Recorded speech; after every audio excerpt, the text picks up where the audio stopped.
What's up, Lazy Dog fam? Hope everybody out there is having an awesome day. Today we're going to be doing a little frost protection here on the homestead.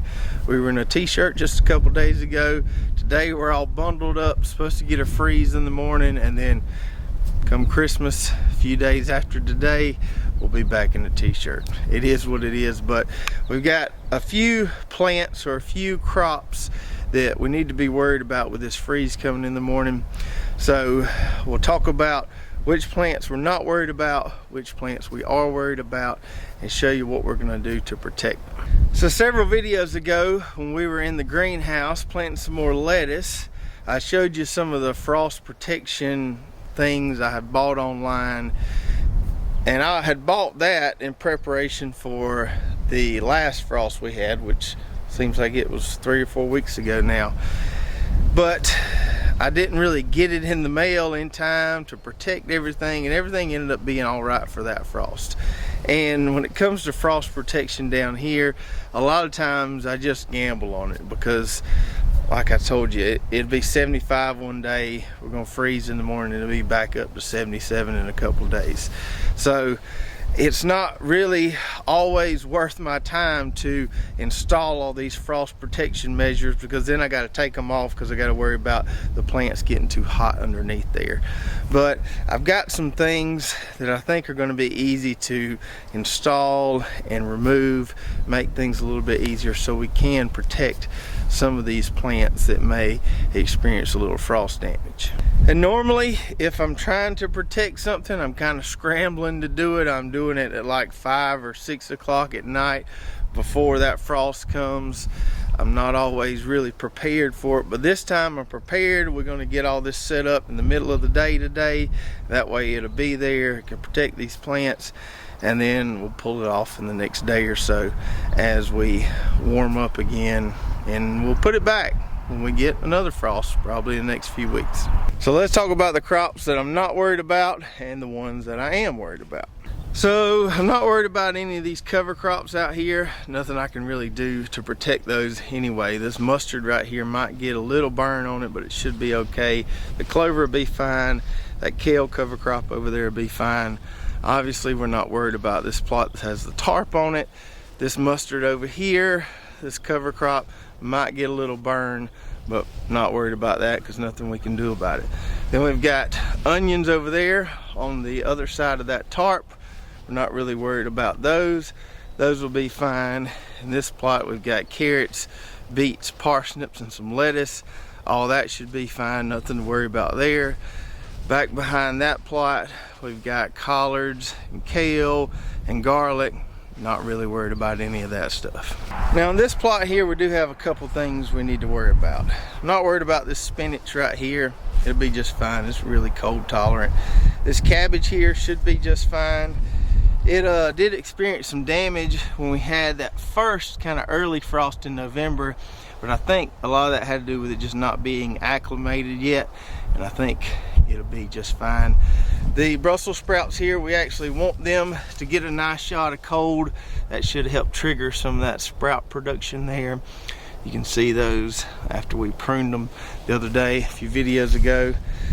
Skipping over a bit, we've got our rutabagas here, which are ready to harvest pretty much, really close. We'll be harvesting those and showing you what we do with them on an upcoming video.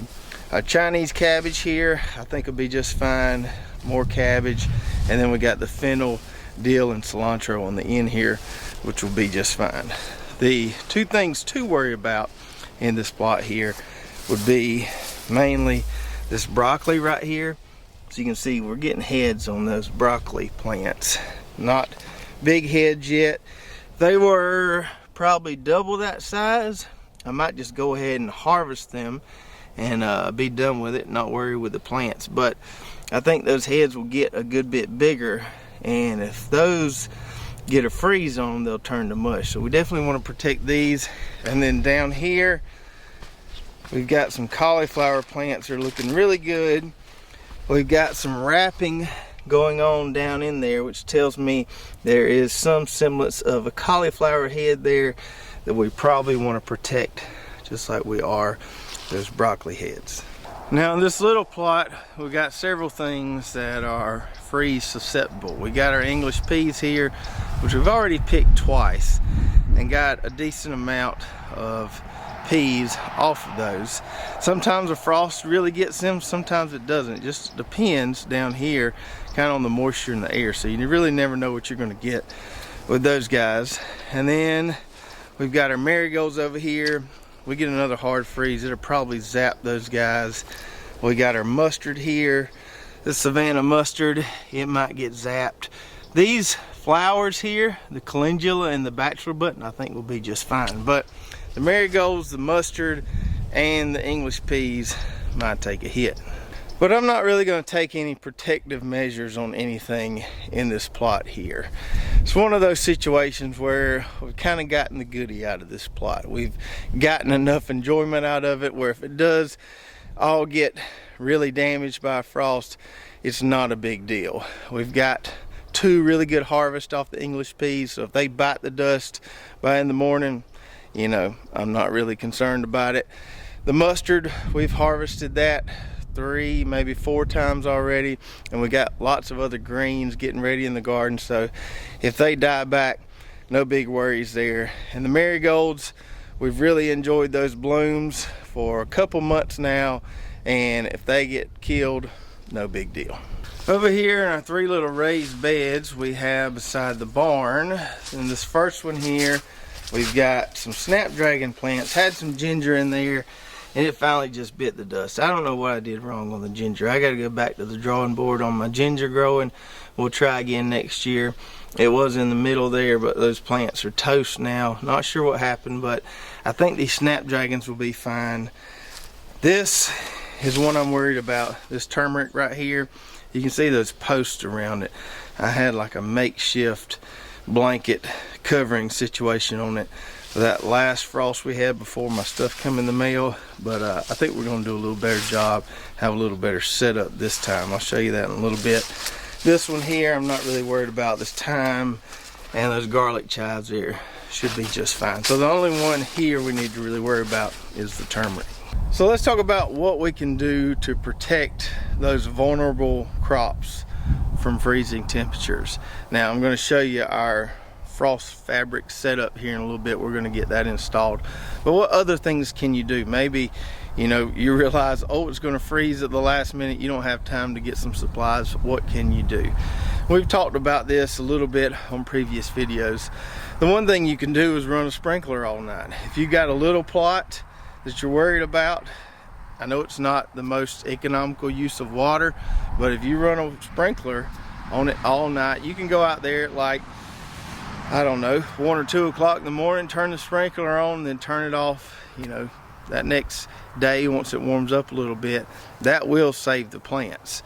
So that's a good last minute measure you can use. Another thing you need to make sure you do is make sure the ground is moist. Now, we've had rain the last 2 days, so our ground is plenty moist, almost wet. And that helps kind of insulate the plants when you get freezing temperatures. I've seen situations where beets die if the ground's really dry and we get some really cold weather, and beets are usually pretty cold hardy. So you want to make sure the ground is moist. If you haven't had any rain prior to the frost, water your garden really good, get that soil nice and moist so it can insulate those plants. That's why I'm not really worried about some of that cabbage and stuff, because we've got a lot of moisture in the soil and that should protect it just fine. Now, specific to broccoli and cauliflower, another thing you can do if you don't have any frost protection fabric is to wrap the leaves around the heads. So in the case of this broccoli plant here, we have a small head here that should get a good bit bigger.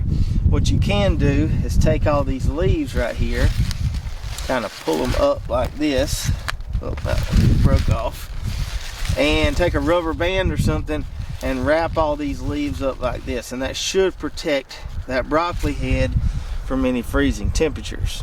Now, I'm not going to wrap our broccoli plants because we're going to put some of this frost protection fabric over them, but I am going to wrap these cauliflower plants, because even when we take that frost protection fabric off after this cold spell. If those heads get exposed to sunlight in the wintertime, it turns them kind of purple. In the summertime or in the spring, it tends to turn them yellow. Nothing wrong with the discoloration, they taste just fine, but I kind of like to grow pretty bright white cauliflower heads. So we are going to wrap those because we can see that some heads are forming there, and we'll wrap those and they'll be wrapped for the duration until they're ready to harvest. So I've got a rubber band here. Hopefully this is the right size for what we need to do. But just like I showed you on that broccoli plant, we just kind of want to gather all these leaves up here in a bunch if we can. These plants are pretty big, so this is a little tricky.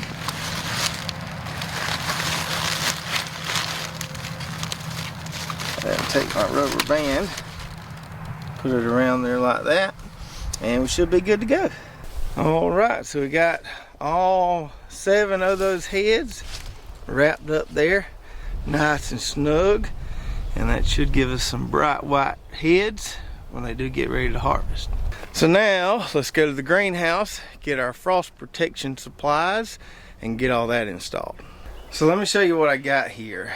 So I showed you these hoops on the other video. We used to use rebar in the ground to anchor it and then pipes into the rebar, but I think these little hoops here are going to work much better.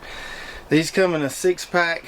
I got 3 6-packs of them just so I could do 3 rows if I needed to. We're only going to need 1 6-pack today because we're just protecting 1 row, and I'll put some links below to where I got these on Amazon. Then we got these guys right here, which are for the turmeric and the raised beds. They're designed for trees, but they'll work pretty good, I think, over those little fire ring raised beds with some T-posts around them to kind of hold it up and support it. So we're going to try that for the turmeric. Here's the big roll of the Agrabah plant cover. I can't remember how big a roll I got, but if you click the link you'll be able to see. But I got a big roll of that so we can cut it to length for the 30-foot row where we'll be using those hoops there. And then I also got these. I don't know if I'll need them or not. Maybe I can stretch it tight and I won't need them. But these are little clips to attach the Agrabah to the hoops there and keep everything tight. So the first thing we want to do is install our hoops here, and because the ground is nice and moist from that rain, should be easy to push these guys in the ground. I think 6 hoops is going to be enough for this 30-foot row. If not, I can go to the greenhouse and unpack some more, but we'll see if 6 is enough to start with. So we got our hoops installed here. I think 6 is going to be enough. We'll see. And these things here, although they don't look it, are surprisingly sturdy once you put them in the soil there. And they're a lot easier to install than the rebar and the pipe, so I'm liking those so far. So I've got my help out here helping me roll out and cut this fabric. So we're just putting it beside this plot, which is 30 foot long, and want to leave us a little bit on the end so we can seal it up. So we got it rolled out there, and now we're just going to cut it to length. So Brooklyn's got some good scissors here, going to cut it to length, and hopefully this wind blowing don't mess us up too bad. It might be kind of tough to get this on here, but we got plenty of good help here. So you can put some bricks on it, hold it down. The biggest brick ever seen. Okay, where's my brick people at? Bricklayers. Right here. Come here, right here, Tata. Okay. You got plenty on that end, honey? Yeah. Okay, I need a brick. Don't throw it, don't throw it. There you go, good job. No, I need another one right here. I got it. Give me one more, Tata. All right, pull it tight. Y'all go down there, take some bricks to Mama.